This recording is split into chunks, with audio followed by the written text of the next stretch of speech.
Well, many thanks indeed for joining us. Remember, we are live from Broadcasting House at O'Brien Kimani at KBC Channel 1. I mean, you know, Thursday we discuss business as well as economic issues, but we want to take a detour today because of, the special event that was taking place at the Safari Park Hotel, where religious, political, business as well as financial leaders, converged at the Safari Park Hotel for the annual National Prayer Day. It has been held consistently for the last, this was actually the 19th one, yeah? But it's a culture that goes back into 1987. And we don't want really to go into the history of this event, but we want to focus on the last 5 years. Today's theme was transition, and it's coming at a time when the country heads to the polls. That is on the 9th of August this year, and we are talking about less than 75 days from now. The political arena has been noisy and sometimes messy, with name callings and of course mudslinging, from one end to the other. This is likely to change going forward. That's the question that we want to pose this morning, after various leaders attended that that prayer session, and of course vowing to remain tolerant and of course to respect each other, and of course to seek divine intervention at every juncture of their political career.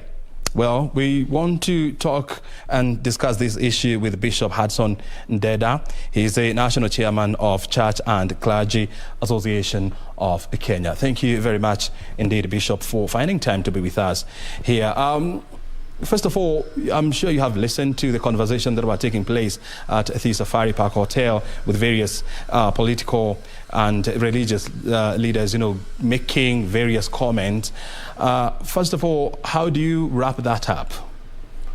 Thank you so much, O'Brien, for having me on this program.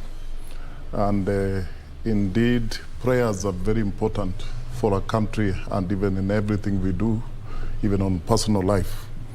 Yeah, we have seen leaders making commitment that they are going to be tolerant, they're going to respect one another, even during the campaigns period.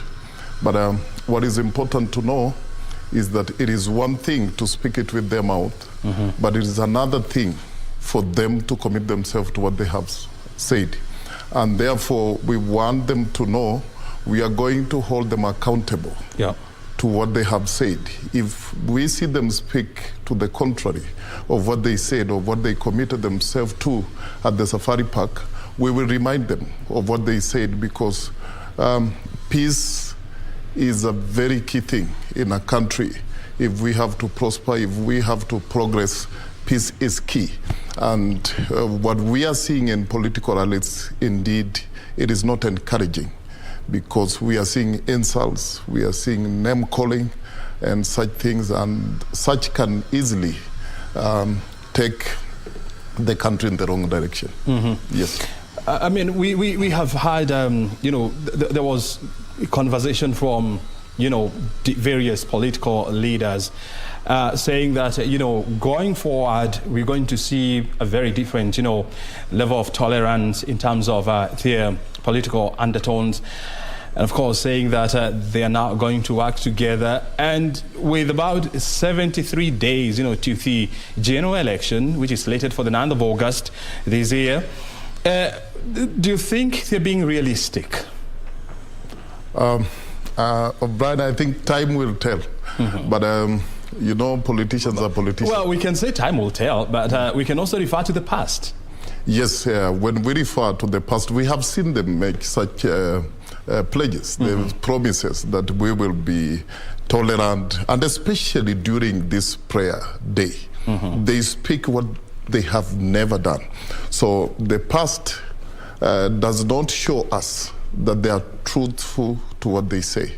Or every time in the prayer day, we see them hugging one another, we see them shaking hands, we see them saying, calling one another brother. But when they go to political rallies, those are not the names they call one another. And therefore, that is why I'm saying time will tell. But going with the past, and we are seeing the same political players Unfortunately, in Kenya, politicians are the same ones all through. It's hardly we're seeing new blood. So we know them, and we trust that this time they're going to be true to their word. And we want them to know that that is what Kenyans want. Kenyans want to see peace, and they also need to understand that in every elective position, we are going to elect one person, regardless of how many they are contesting. And we want to tell them whoever wins, Kenya will win. That should be the bottom line. Yes. So the question then comes, I mean, how do we just make this event an event whereby we sit down as a nation and we question our morals, we question our standing in the society, and it helps us to make the right decisions and steer ourselves into the right direction? First, for me, I believe we have laws, but laws are not enough. Personal integrity is more important than any other thing than laws. If our leaders would respect themselves, that is where everything would begin from, and we would have a different country. So let them think about the integrity. Let them think about the people who believe in them, and when they look at them, they see leaders whom they expect a lot from. So let it begin from the point of everybody having a personal integrity, because the laws are there, but still we see funny things happening. Yeah. And you know, this you're talking about the law, and this throws you back to the discussion where, you know, biblically speaking, you know, where Paul was talking about man made for law and law not made for man. I mean, that kind of a conversation. But how do we then ensure that, you know, the laws that we create in this country, and we are a country where we claim that almost 90% of the population, you know, ascribes or prescribes to the a Christian religion, then how do we ensure that we create laws, and not just laws, but laws that we can live with, and laws that are just, and they are all tailored, you know, to fit everybody, regardless of their class, political affiliation, or even religion? You know, in this country, we always come out with the best laws. In fact, if you look at the Constitution 2010, if fully implemented, there are so many problems that will just disappear from this country. But we all understand that the same laws, we have entrusted our politicians in Parliament to come up with those laws. I want you to think of chapter 6 in the Constitution and see how politicians have played with it. For example, it speaks of integrity, that one who has a questionable integrity should not contest in an elective post. But see what they did. They twist it and they say, until proven guilty. So they throw in something that twists everything. So I'm looking at a point where we, as a country, we have a conversation and we say, if we have laws, and these laws will be touching on elective leaders or politicians, we don't give them the honor to make the very laws that will suit their case. Let's have probably a different body, or probably a commission that is so different, that set up laws that would work across the board. But when we entrust the same politicians to come up with the laws, you can be sure those laws will never net them. They can only net a common manage. Yes. If you go back to history, and let's talk about the first National Prayer Breakfast that was held in 2003. And back then, you know, the country was just emerging from, you know, a very tough economic and political period where the Kanu regime that had been in power for the last President Moi, who had been in power for the last 24 years, was handing over to President Mwai Kibaki the late. And, the country was in that kind of a transitionary mode. And there was hope that finally the country was beating that corner, toothy better, that corruption was a thing of the past, mismanagement of public resources was a thing of the past. But how many years now? Almost 20 years down the line, we are still battling with these issues. Is it that we've never gotten it right, or we are not sincere as a nation? One, we are not sincere as a nation. I will agree with that point of saying we are not sincere as a nation. But also, I feel maybe we just changed a regime, or we changed a president. But if you keenly look at the political players, you will realize we still have the same guys around who were with President Moi, who served in his government. Some are his political sons that he raised. So we can't expect much from such. It is our prayer that we encourage young people, new blood, people to come up for elective positions so that we have a new crop of leaders that we can trust.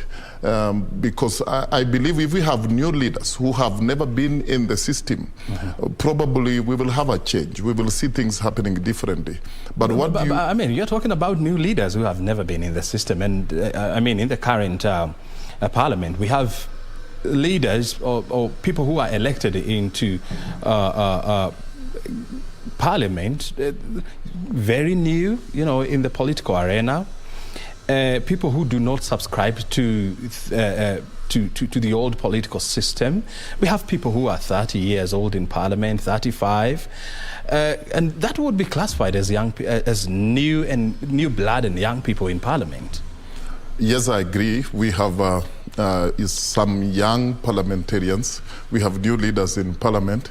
But then you would ask yourself, who are their political fathers?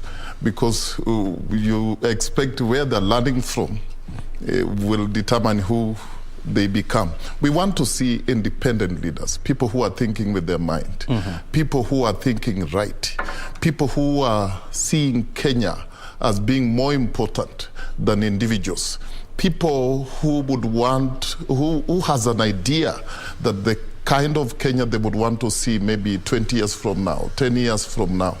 Unfortunately, yes, I would say we have a few leaders, young leaders whom you see they're trying to make a difference, but the problem is they have political fathers.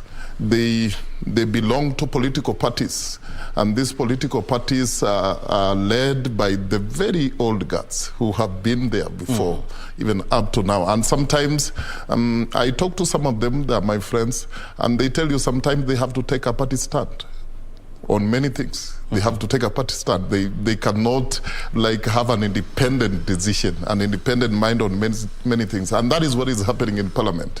They cannot vote independently. They cannot make an independent decision. They have to toe the line of the party.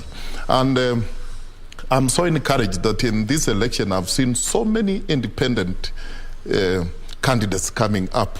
How I pray that some of them will be elected so that we see how they behave. But unfortunately, again, we have seen a few independent candidates who have been elected and they're in parliament, and when they go there, they begin to subscribe to a certain political party. And I like the fact that you are saying that, a lot of these young, politicians who are jumping into the political fray, their mentors, are what you would classify as the old politicians. And, conventional wisdom has it that, an apple will not fall far off from the apple tree. Yes. And so who then now has the high moral ground to tell our politicians, our business leaders, and of course thought leaders that, hey, look here, we've been wayward for too long. And it is high time that we strengthened our paths and lead this nation to the right direction. I believe, one, there are so many people who should come in and just make sure that they are putting them on toes. Talk of church, the church should play a very critical role in terms of pointing out issues. that are not right within our country, probably things that involves our leaders. We have the civil societies. They should rise up and speak against every evil. You know, when we speak collectively as a voice in this nation and point out the things that we feel are not right, we thank God for the democratic space we are in right now, that we can speak. People can raise up issues and say, this is not right, this is wrong. So I urge my colleagues, Clergy, to rise up, not to like get involved directly into politics, but we have a big role to play because we lead so many people, we meet so many souls out there, people who listen to us, and these people who are suffering as a result of bad leadership or bad governance. They are members in our churches. We see what they are going through. We know what they are going through. So we need to raise up voices and say, this is right.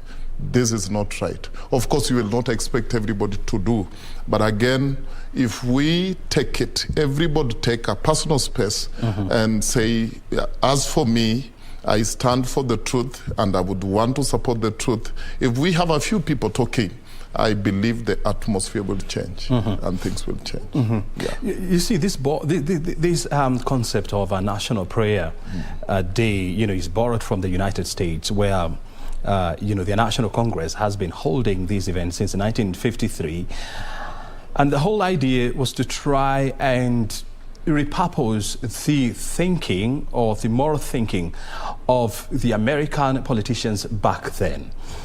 And this idea has been copied and pasted here in Kenya. Would you say that it is high time we relooked into this issue of National Prayer Breakfast Day, ask ourselves as a country, what does it exactly mean for us? What are the things that we need to factor in? What are the things that we need to change the nation in order for us to move together? Because currently, I mean, it looks like it's a kind of an elitist event whereby the majority of Kenyans are left out, and where the top political class, you know, converge to pray for themselves. You are thinking so well. In fact, you are almost speaking through my mind. I think there is need for us to adjust this prayer day thing on how we approach it and how it is done. Indeed, as you say, prayer, I think our leaders need to put this whole thing in the hands of religious leaders. They plan for the prayer day and they invite all the political leaders we have in this nation, so that, you know, when the religious leaders, and when I talk about religious leaders, I'm not just talking about Christianity and all that, I'm talking the entire religious body in Kenya. They be given the mandate to plan the prayer day. You see, that way, my brother, it will mean when we organize these prayer days, one, we will pray and make sure that we are hearing from God exactly what he wants the nation to hear. And when they come, we will tell them what God wants for this nation. But as it is planned right now, you know, it is planned by the, as you said, the elite, the political class and all that. And then they will just invite a pastor to pray or maybe even make a speech. But that way, you know, it will be so guided because you are in a forum that is not yours. You have just been invited. But if religious leaders would be given the mandate to plan the prayer day, trust me, it is going to be different. Things will be different because we will be able to sit down the leaders and tell them this and this and this is not right, and this is the direction we want the country to go. Unfortunately, if we plan our own prayer meetings and we invite them, they will not come. They won't come. But now, see, when they plan it by themselves, they will come. But mostly, they don't really mean what they say. As I said from the beginning, we are going to hold every leader accountable to what they said at the prayer day. If you said you are going to promote peace, we are going to make a follow-up. We will remind you when you speak otherwise. We will remind you of what you said in this prayer day. And we want this process to be very peaceful, because unfortunately we realize when the country go wrong, the elite don't suffer as much as the common mwananchi suffer. So this piece is much needed by the common mwananchi, and we're going to hold them accountable to this. But as I said, let them try the religious leaders and say, let's say for next year, and they say, let it be planned by religious leaders, and we attend as political leaders, because we need prayers, we need direction and all that, and things will be different, I believe.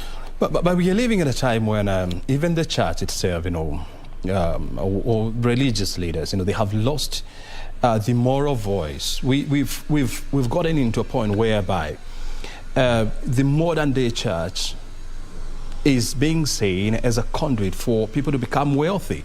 We've deviated from the original meaning of church, whereby these days it's more of a business. And so how do we ensure that even the church, you know, does not veer off from its original purpose, and it goes back to its original idea of shepherding people into their moral consciousness? I appreciate that fact. And God will always have remnants. God has enough remnants in this country who are still committed to the calling and preaching the gospel. And let me use this opportunity. I have been all over in TV stations, and we have asked the government to allow us to self-regulate. If we have a self-regulation system in this country where we manage ourselves, then we will not call false prophets prophets. Because there are people outside there who are false prophets. We don't classify them to be servants of God. Unfortunately, when they do funny things outside there, people will say, that is the church. It will say, those are servants of God doing that. But it is because we don't have a self-regulation mechanism. Because if we had it, and then we will say, brother, you are not one of us, and what you are doing is not right. You are destroying our integrity, the integrity of the Clergy. And I believe that is where we are missing it. We want the government to allow us to self-regulate. And all these things you are seeing will not exist. And for you, self-regulations means what? Because, you know, we live in a country whereby, you know, there is a clear demarcation between the government, the state, and the church, whereby the two mingles, you know, it's very, very few occasions whereby each is supposed to be independent, but of course, you know, intertwined by various issues. So for you, the concept of an independent church, what exactly does it mean? Yes, we cannot run away from the truth that we have a country that is governed by law. And every church is registered at the registrar of societies, I mean. At that point, it is fine. We are registered by the government, and we are known by the government, and the government knows us. But we are saying, can we have a body that reports to the government, that works with the government according to the laws that are available? We are not saying that we be above the law or we become a lawless society. We are saying they give us the mandate. For example, the government may know laws, may understand the Constitution and all that, but we are the ones who understand the Bible. We understand the Word of God. So in that context, there are so many things that are supposed to be done from our side that the government cannot do. They need, in fact, if they need to do anything in religious societies, then they would want advice from us. So we are saying, let them allow us to have a body that handles our matters.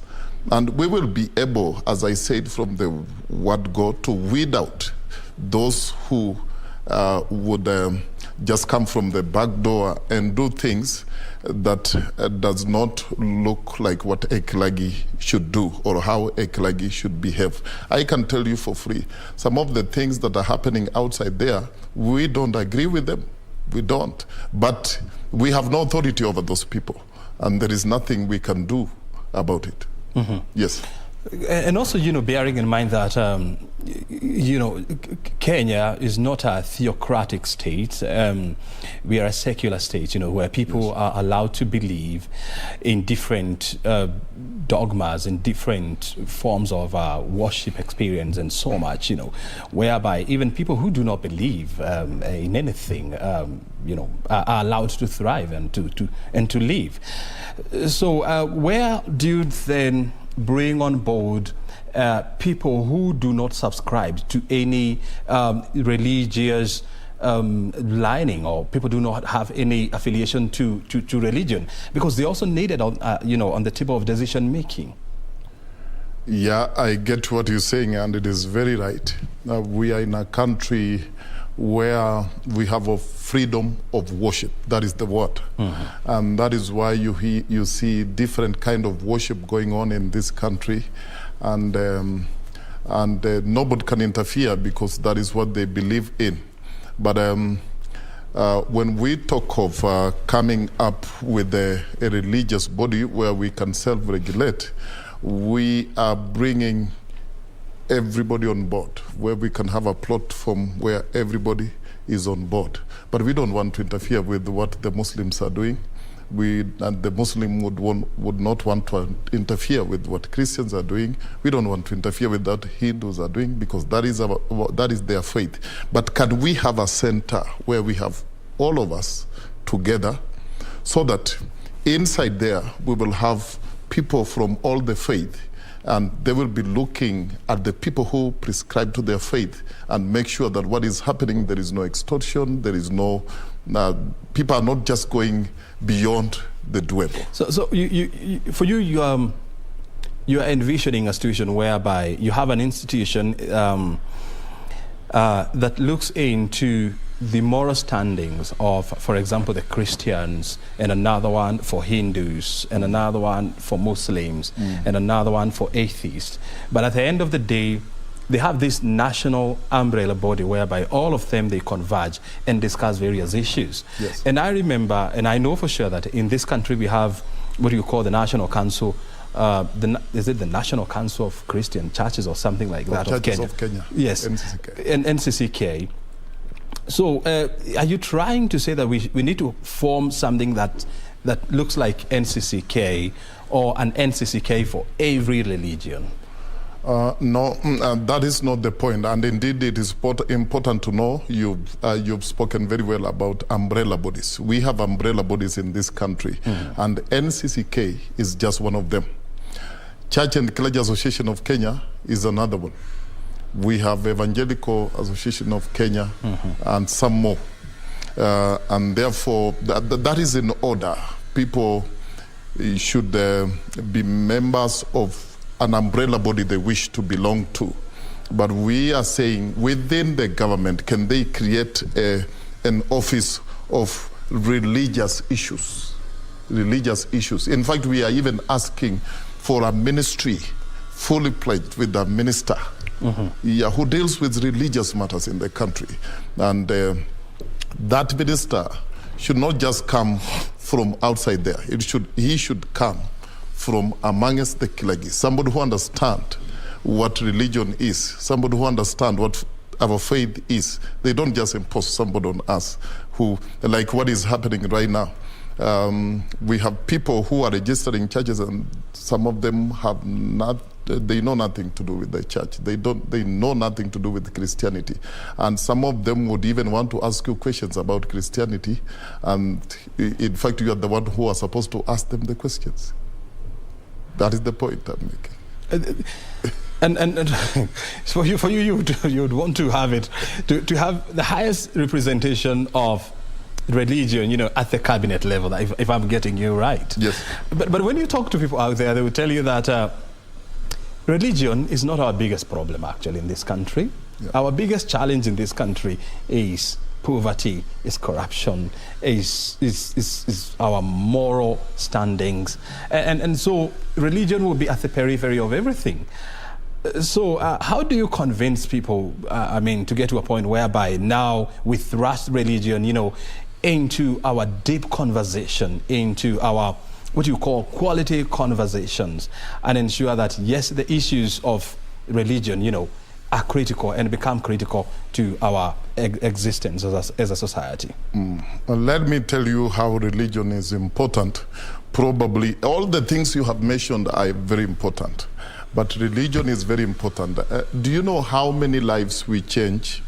And we have no prison, we have no police, we have no guns, and we are changing lives. We are changing people who would have been a terror to the society outside there. Just through speaking to them and preaching to them. And you know what? We are not asking for payment, but nobody pays us. But our police works for a payment. When he does his job, a judge works for a payment. So we are saying, you're spending so much money on courts, you're spending so much money on police, and yet we have Clergy here who are doing a very commendable job that somebody might not understand. But I'm telling you, for example, think of the COVID period when churches were closed. That is the time you heard of school children being impregnated. You heard of things that we have not heard of in this nation. Why was that happening? It is because these people, they have, spiritually, they have calmed down. Nobody's speaking to them. They're not getting an opportunity to meet a servant of God to speak to them and share the word of God. I'm telling you, if we have no church, for example, in this country, just for a year, the kind of country you will see, you will not be happy with it. So sometimes what the religious leaders are doing and what the churches are doing may not be understood, but we are doing so much. We are complementing actually what the government is doing. Let me get further. Churches are running schools. That would have been a responsibility of the government, but we are doing it and we are helping the society. But of course, they're not doing it for free. There is a fee to be paid. For churches, there are so many children who go to schools that belongs to churches that study for free, those who are coming from needy families. The church is feeding poor families outside there. Nobody mentions about that, apart from the spiritual that we're doing. Churches are running orphanages, and they're helping so many children who would have been homeless, who would not have had a home. And it is not just housing them, it includes educating them.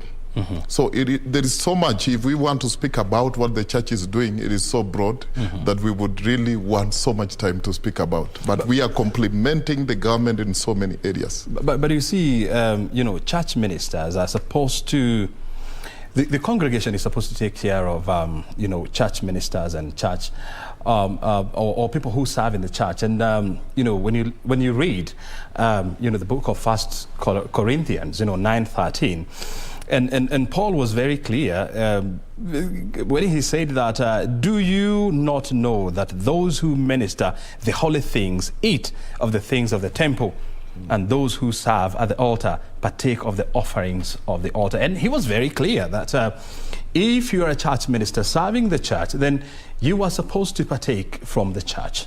But you would want it to be different, whereby, the church ministers and those who serve in the church are taken care of by the state. Is that what you would want to see? It is not exactly what I'm saying. And what Paul said is very right. The church ministers should get their livelihood from the pulpit. We are not saying that the government should pay us. I am saying there is so much that the church is doing outside there, but the government is not recognizing the efforts that the church is doing.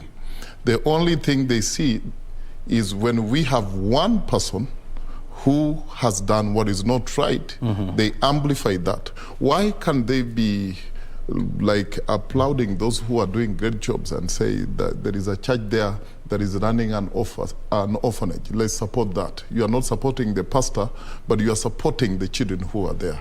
There is a church that is doing feeding programs outside there. Let's support them. They have food. For example, when we had the COVID-19 situation, They collected, the government collected a lot of food. They collected a lot of resources. Nobody thought of working through the church. We could see them, but the problem again is we asked our members and hardly one of them was a beneficiary.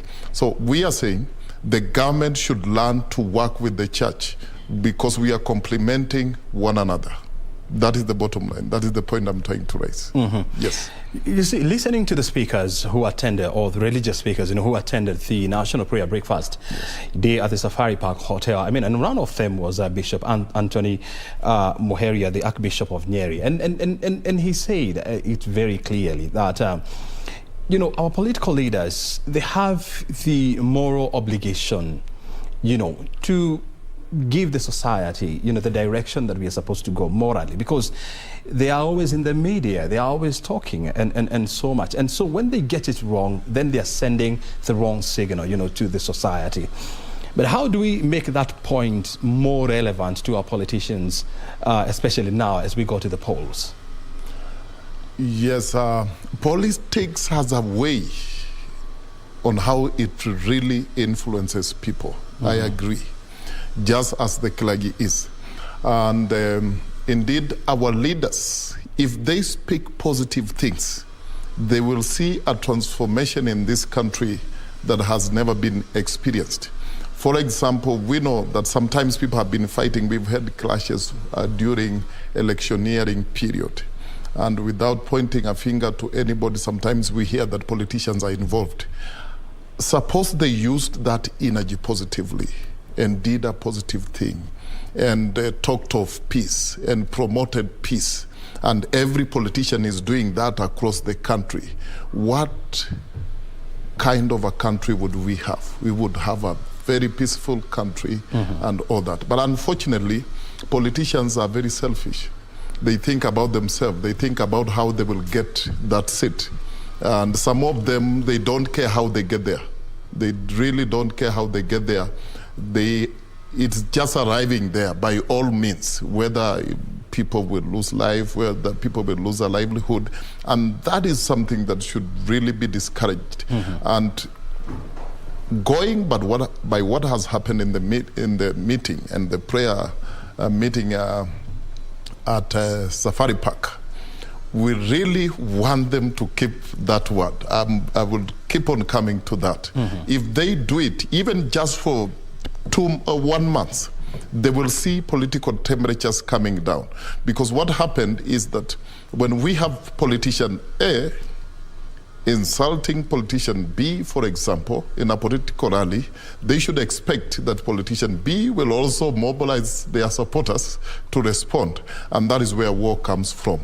We will try as much as we can, my brother, to keep on speaking about peace, to keep on reminding our political leaders that they need to walk the talk, they need to do exactly what they have said, and collectively, let's come up with a country where everybody would love to live in. Yeah. So going forward, I mean, how do we then, because look, since 2003, we've been holding the National Prayer Breakfast Day.